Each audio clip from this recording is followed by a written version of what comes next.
Here are 5 helpful tips to get you to sleep quickly. I'll tell you what not to do. Watch our videos, because you're just going to want to binge watch that all night long. Duh.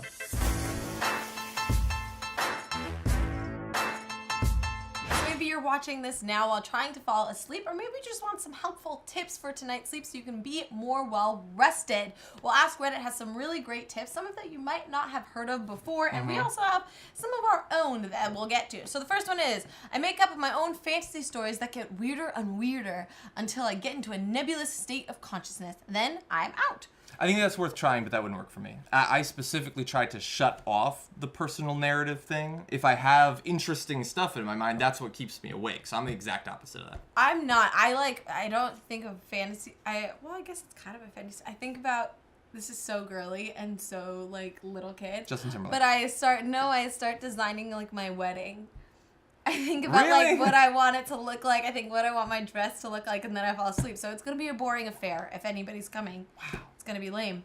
I make you fall asleep. The next one is close my eyes, turn everything off, and just rub my feet together. I don't know if it's the sound they make with the sheets or the way it feels, but it gets me every time. Apparently this person is a cricket. Mm-hmm. They make sweet music with their feet. Yeah, I don't do this one either. no, okay. But I do think that you should pay attention to your feet. I think that you need to learn how much pressure you want in terms of the sheets and the blankets on top of you. And I have read quite a number of different sources who say that having your feet be exposed, not covered up with the sheets and the blankets, actually helps you to stay asleep longer. Because it helps you to your body to regulate its body temperature. And so you don't wake up being really cold or wake up being really hot. Because your feet can sort of let off some of that. Interessante. They're not just for music anymore.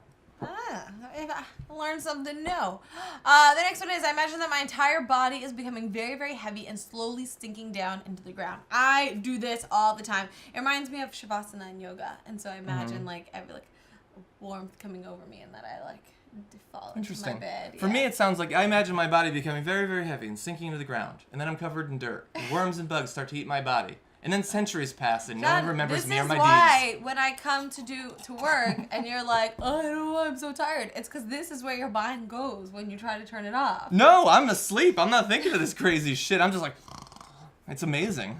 That's bizarre. That's a weird way to sleep. Yeah, I know. I don't have a bed. I just stand up. The next one is masturbate. In all seriousness. So, I've heard a lot of guys talk about that they masturbate before bed.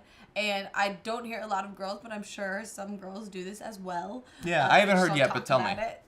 Yeah. First of all, this person, masturbate if you can't go to sleep. This is laziness. Why are you putting off the most important things in your life until right before going to sleep? Get it done earlier in the day. Lazy ass. But no, I think that would help for a lot of people. It's certainly relaxing, and the chemicals that it puts into your brain can certainly make you feel good and help you to relax. And since anxiety and worries about your day and your problems, I think is one of the principal things that keeps people awake. You can distract yourself and make yourself feel better. Sure, try that. Okay, the next one is... Or sleep with someone else, if you have that luxury. Luxury. The next one is staying off Reddit and close your eyes. And I think that goes for anything. I know, at least for myself, I'm constantly... I actually Instagrammed about this last night. That I am always on the internet before. I'm checking my Twitter, I'm checking my Instagram, I'm surfing the web at shit that I would never look up. I'm Googling random stuff before we go to bed. That's perfectly fine to do earlier in the day. Because then it's the light, and then I'm thinking about things, and da-da-da-da-da. Yeah, definitely don't do Reddit, especially because Reddit's never ending. You can be on Reddit forever, but don't do any of those screens. Hole. Exactly. Well, it's the time thing, but as you said, it's also the light thing. You're damaging your body's ability to go to sleep and to get good quality sleep when you do.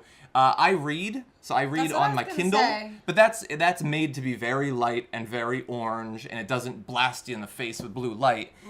And I think that reading can be a good thing to do, especially. I mean, I read books that I find interesting, but at a certain point, it starts to sort of lull your mind, and that helps you to go to sleep. That's what I was gonna say. It takes a long time to get through a book doing just that, but I think that it works. You lose some, then you get some sleep, and you could read more the next night. All right, I want to hear from you guys. Do you have any tips for falling asleep faster? Leave them in the comments down below, and we'll see you guys soon.